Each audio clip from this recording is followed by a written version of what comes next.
بسم الله الرحمن الرحيم بسم الله الرحمن الرحيم الحمد لله رب العالمين والعاقبة للمتقين والصلاة والسلام على أشرف الأنبياء وسيد المرسلين محمد وعلى آله وأصحابه أجمعين أما بعد فأعوذ بالله من الشيطان الرجيم ألم أعهد إليكم يا بني آدم ألا تعبدوا الشيطان إنه لكم عدو مبين وأن اعبدوني هذا صراط مستقيم صدق الله العظيم. Урматтуу мусулман бир туугандар, биринчиден баардыгыбызды жоктон бар кылып жараткан, бүткүл ааламды жоктон башкарып, тарбият кылып, мээримдүүлүгүн төгүп турган Аллах Таалага мактоолор, шүгүрлөр жана даңктар, алкыштар болсун. Сүйүктүү пайгамбарыбыз Мухаммад Мустафа саллаллаху алейхи ва салламга жүрөгүбүздүн түп тамырынан чыккан салам жана салаваттар болсун. Хазрат Абу Хурайра радиаллаху анху деген сахабадан риваят келет. Пайгамбарыбыз Мухаммад саллаллаху алейхи ва саллам айтат: إن الله تعالى يقول يا معشر الجن والإنس إني نصحت لكم فإنما هي أعمالكم في صحفكم فمن وجد خيرا فليحمد الله تعالى ومن وجد غير ذلك فلا يلومن إلا نفسه. Allah subhanahu wa ta'ala айтат: О жиндердин жамааты, о адамдардын жамааты, мен силерге насаат айттым. Жана силердин кылган ар бир амалыңар силердин китеп амалыңарда жазылып турат. Кимде ким кыямат кайымда келип, өзүнүн китеп амалдарында жакшы амалдарды тапкан болсо, Аллах Таалага мактасын дейт. Кимде ким өзүнүн дептер амалында жакшы амал таппаса, анда өзүнөн башка эч кимди жемелебесин. Тигил үчүн болуп калды эмес, өзүн гана жемелесин. Кыямат кайым келгенде тозоктон узун бойлуу бир моюн чыгат. Аллах субханаху ва таала Кур'ан-ы Каримде Ясин сүрөсүндө Аллах Таала мындай кылып баяндайт: Алам ахад илейкум я бани Адам алла та'буду шайтан иннаху лакум адуввун мубин. О адам балдары, мен силерге шайтанга сыйынбагыла, шайтанын арттан ээрчибегиле, шайтанга кулчулук кылбагыла, ал силерге ачык душман деп буйрубадым беле? Ва ани'будуни хада сиратун мустаким. Мага гана ибадат кылгыла, мына ушул жол, туура жол. Ва лакад адалла минкум жибиллан касиран афалам такуну тaqilun. Шайтан силерден мурда көптөгөн муундарды жолдон азгырган эле.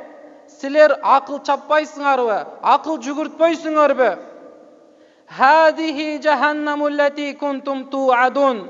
Мына ушул тозок силерге вада кылынган тозок ушул. Ислау хал яума бима кунтум такфурун. Эми ушул тозокко силер кафыр болгонгор үчүн, Аллага тоң моюн болуп, Аллах Таалага иман келтирбегениңер үчүн силер бүгүн ушул тозокко түшкүлө дейт. Ошондо кыямат кайымда бардык адам заты тизелеп чөгөлөп калат.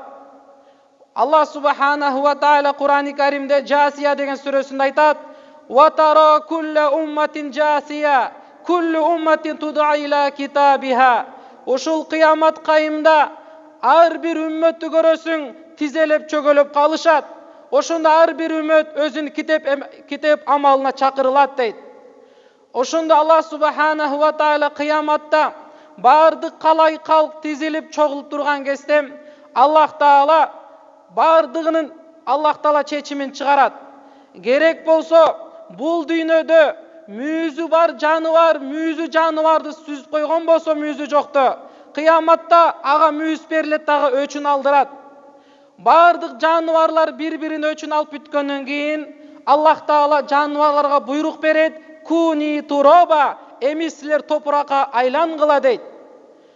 Ошол кезде жаныбарлардын бардыгы топуракка айланып аткан кезде көрүп турган кафырлар алар ошону көрүп айтышат: "Я лайтани кунту тураба", аттиң ай аттиң, мен деле ушуларга окшоп топуракка айланып кетсем гана дейт экен. Анан кийин Аллах Таала пенделердин ортосунда Аллах Таала чечимди чыгарат. Ибн Умар радиаллаху анхумадан риваят келет. Пайгамбарыбыз саллаллаху алейхи ва саллям айтат: "Юхшарун насу яумал киямати кама валадатхум уммахатухум хуфатан уратан". Кыямат кайымда Аллах субханаху ва таала адамдарды ушундай абалда тирилтет. Алар жылаң аяк болот, жылаңач болот экен кыяматта. Ошондо Айша энебиз сурады: "Я Расулуллах, ар-риджали ван ниса", эркектер, аялдар да ушундай абалда болобу?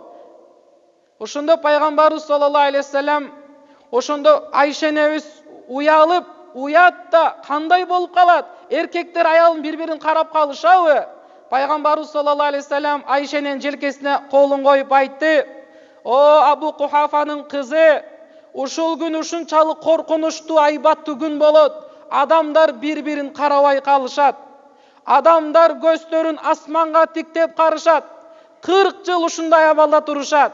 Ла якулуна ва ла яшрабун".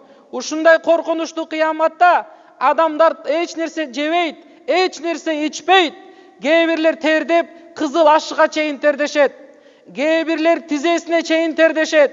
Кээ бирлер курсагына чейин тердешет.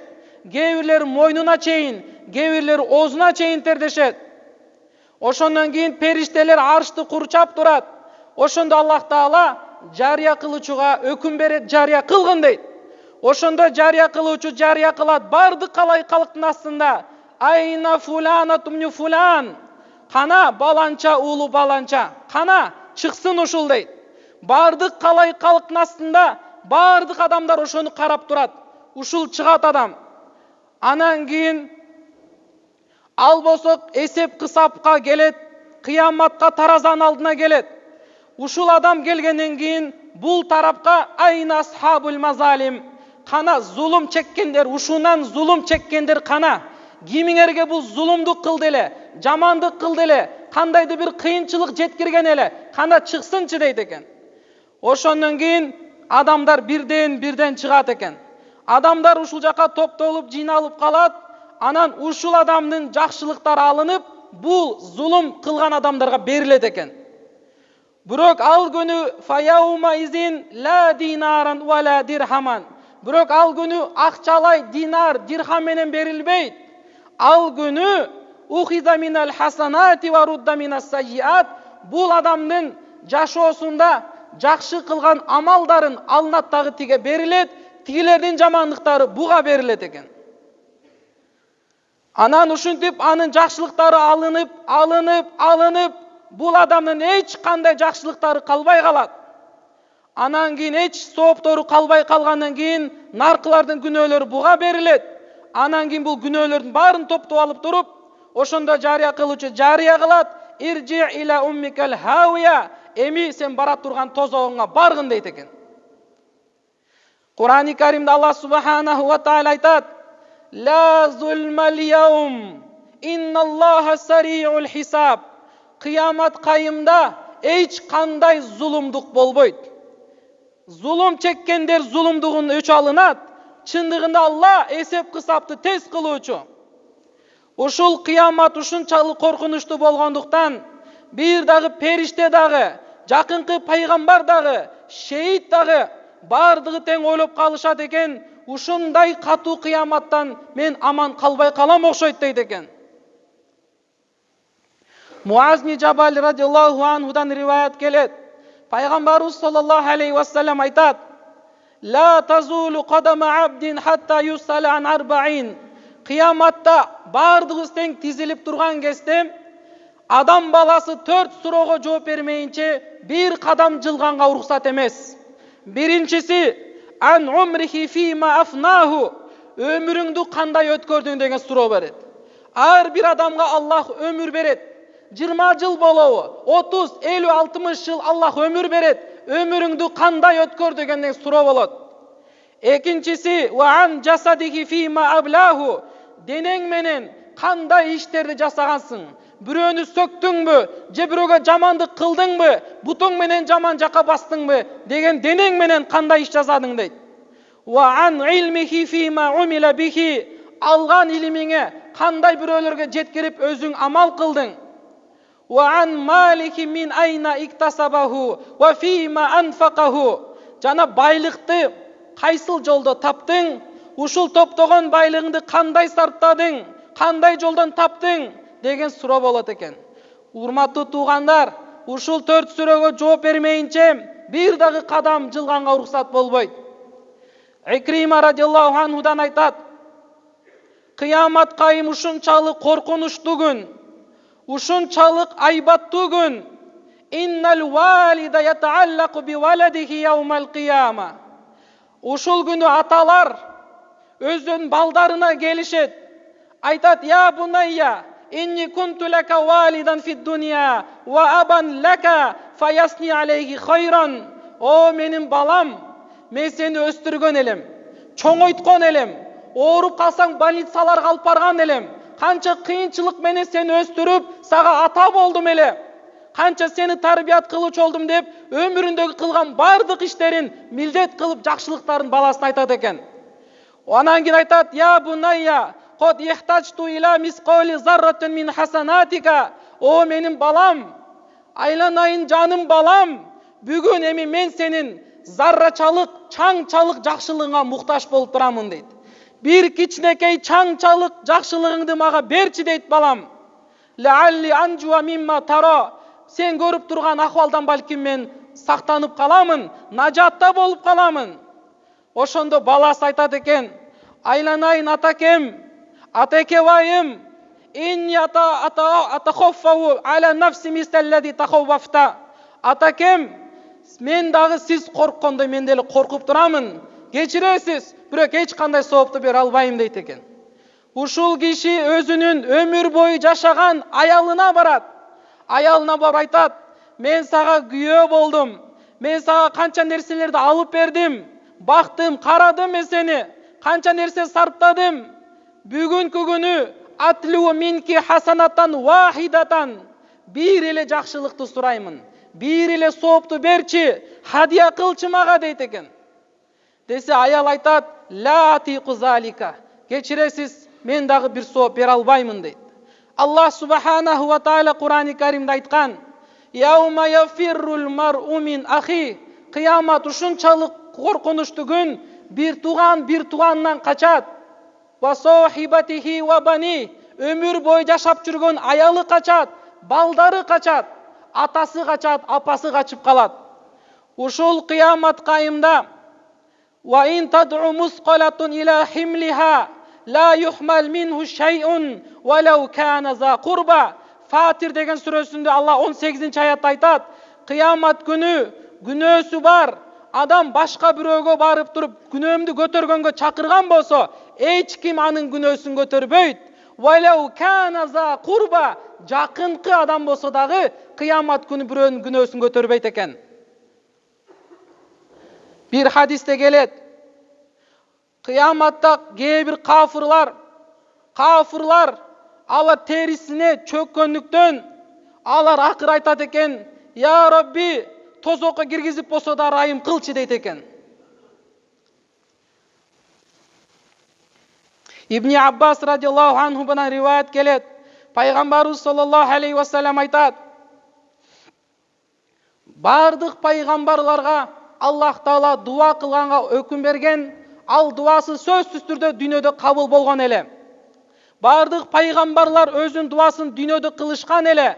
Бирок пайгамбарыбыз Мухаммад Мустафа саллаллаху алейхи ва саллям айтат: мен өзүмдүн дуамды кыямат күнгө калтырып койдум, үммөт үчүн шафаат кылып дуа кыламын деди. Пайгамбарыбыз айтат: жакшылап укула, ана саййиду валади адам вала фахра. Адам баласынын арасынан эң мырзасы менмин, эч кандай мактаныч эмес. Жана жер эң биринчи мен үчүн ачылат.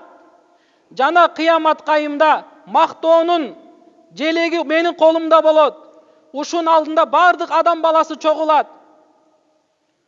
Кыямат күнү адамдар ушунчалык коркунучка келет, гам, ушунчалык кыйынчылык Адам алейхиссаламга барышат экен. Бардык адамдар ушул кыяматта Адам деген пайгамбарга барышат. Ага бар айтышат: "Я абал башар, о бардык адамзаттын калайыктын атасы, ишфа лана иля роббика лияқди байнана. Сиз болсо Аллага дуа кылыңызчы. Аллах Таала бизди ушундай шафаат кылып куткарып бейишке алып кетсин" дейт. Десе Адам атабыз айтат: "Жок, мен өзүм бейиштен күнөө кылып коюп бейиштен түшүрүлгөн элем. Мага бүгүн эч кандай уруксат жок. Нух пайгамбарга баргыла." Нух пайгамбарга барышат, ал дагы уруксат жок дейт. Муса пайгамбарга, Иса пайгамбарга барышат, эч ким ага уруксат бере албайт. Акыры келип пайгамбарыбыз Мухаммад саллаллаху алейхи вассалам пайгамбарыбызга келишет.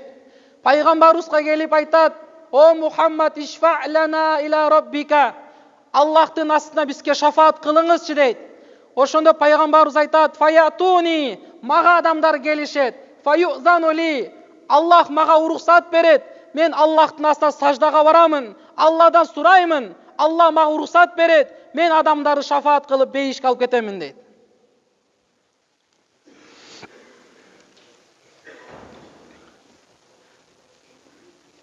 Кыямат кайымда, урматтуу тууган,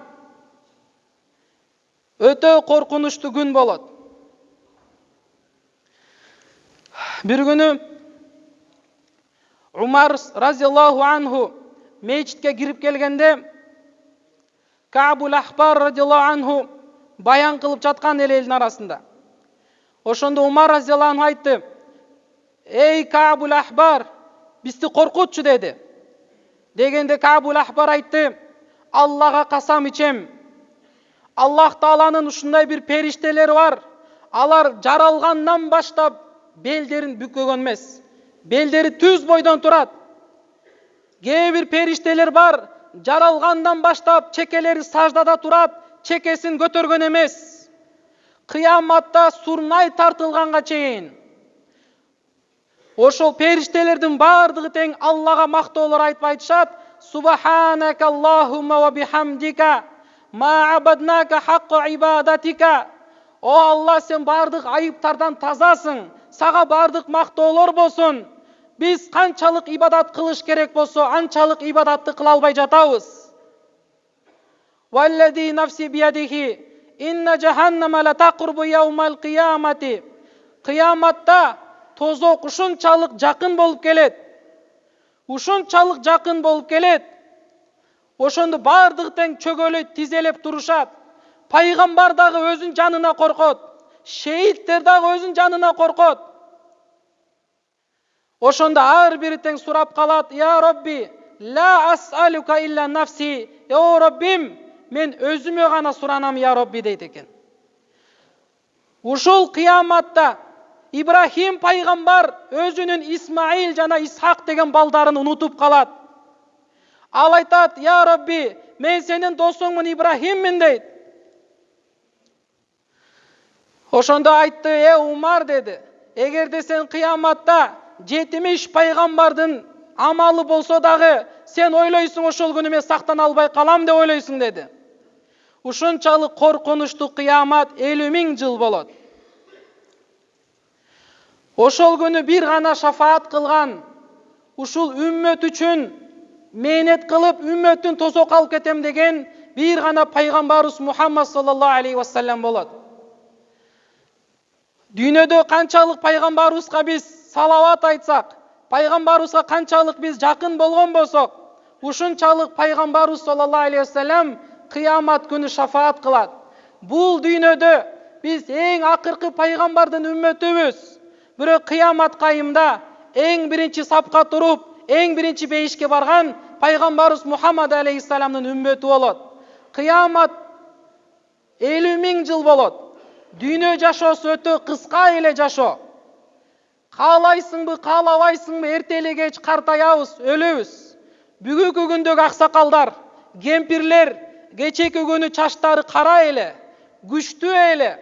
Алар бирөөнү көтөрүп жүрөт эле. Бирок бүгүн алсырап калган. Канча деген мүрзөлөргө барсак, бул бизге далил. Эртең биз дагы өлөбүз, эртең биз дагы мүрзөгө жатабыз. Жашасаң 1000 жыл армансыз. Bir adam ömür boyu yaşadı, bir dağ armanı yok, bir som karızı yok, hiç kaçan oğurgan emez, kaygı kapanı görgön emez. Yaşasan 1000 yıl armansız, akırı bir gün ölürsün, Allah'ın salgan yoluna, akırı bir gün könörsün. Jatasın жалгыз tar jerde, karşına hiç kim bara albayt. Atake, apake, çoң ata, tayta dep, балдарың, неберлерің, досторың келіп кабар ала албайт. Мункар накир деген периштелер бизге окшоп бере койсоң пара албайт. Тей кыямат кайым болгончо кайрадан ишин каралбайт. Бардыгыбыз тең мүрзөдө жатабыз.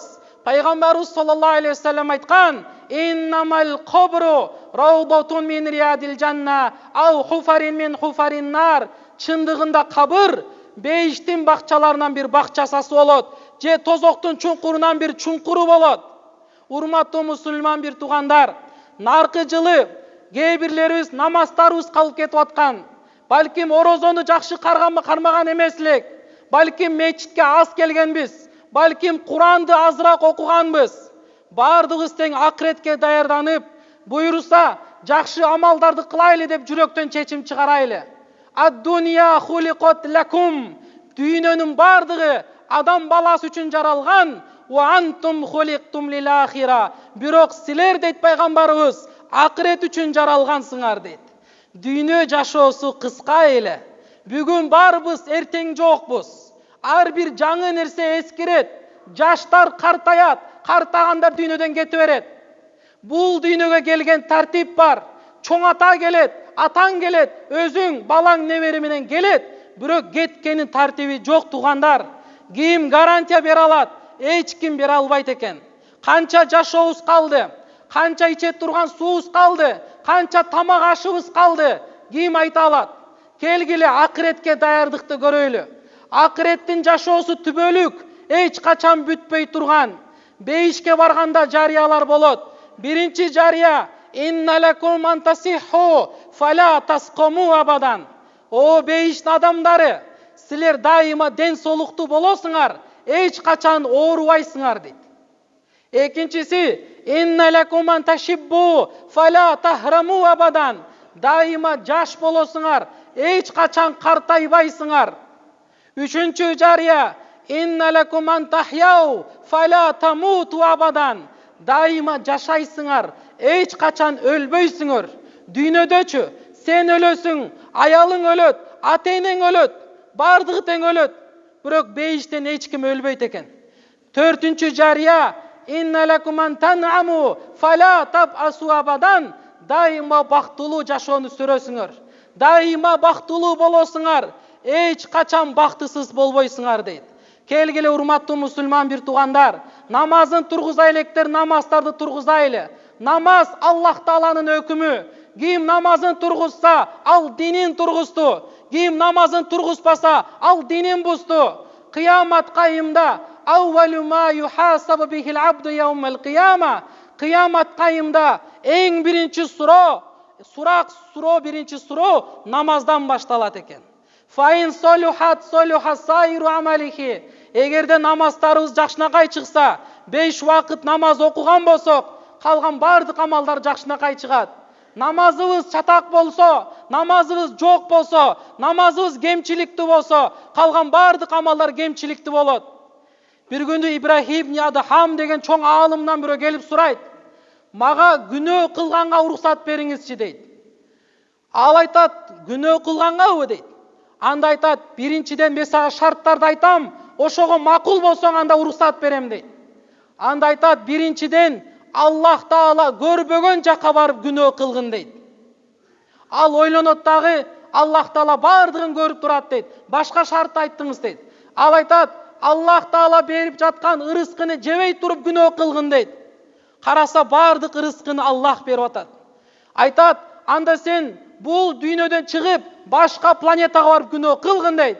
Анда кыла албаймын дейт. Анда айтат: "Төртүнчүсү, сага Азраил деген периште келип, жаныңды алайын деп аткан кезде, сен Азраил периштеге айта алсаң, кой турчу, мен бир аз намаз окуп алайын. садака берип алайын, жакшы иш кылып алайын деп кой турчу деп айтып алсаң, анда күнөө кыла бер дейт. Ал айтат, кантип айтып аламын? Ла юахирул ажал. Куранда Аллах Таала айтат, ажал 1 секунда эрте келбейт, 1 секунда кеч дагы келбейт. Анда айтат 5-нчиси, кыяматта сени периштелер келип тозокко сүрөп баратканда, сен периштелерден качып кетип алып, бейишке качып кетип алсаң күнөө кыла берген дейт. Кантип качып кетемин? Кыяматта адамдар аттин кылат, ушунчалык өкүнөт. Адамдар тозокко кирип аткан кезде, тозокко кирип аткан адамдар тозоктун кароолчусу Малик дегенге кайрылышат. Айтат, я Малик, изан лана фанапки аля анфусина. Бизге уруксат берчи, акыркы жолу ыйлеп алайлы дейт экен. Ошондо уруксат берилгенде адамдар көздөн жаш чыгып, бул жашоодо адам ыйлаганда ыйлай берип көзү шишит, бети шишит, көзү кызарат.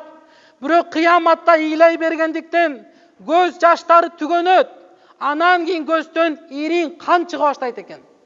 Ошону көрүп турган периштелер айтат, ма ажмала хазал бука. Көзүңөрдөн чыгып аткан көз жаштар кандай гана сонун көз жаштар. Лау кана фи дуния мин хошиятилла. Эгерде силер азыр эмес, силер дүйнөдө жүрүп Аллахтан коркуп ыйлаганыңарда, Алланын өкүмдөрүн аткарып жүрүп ыйлаганыңарда, ма массаткумун нарул яум, анда силерге тозогот өртөбөйт эле.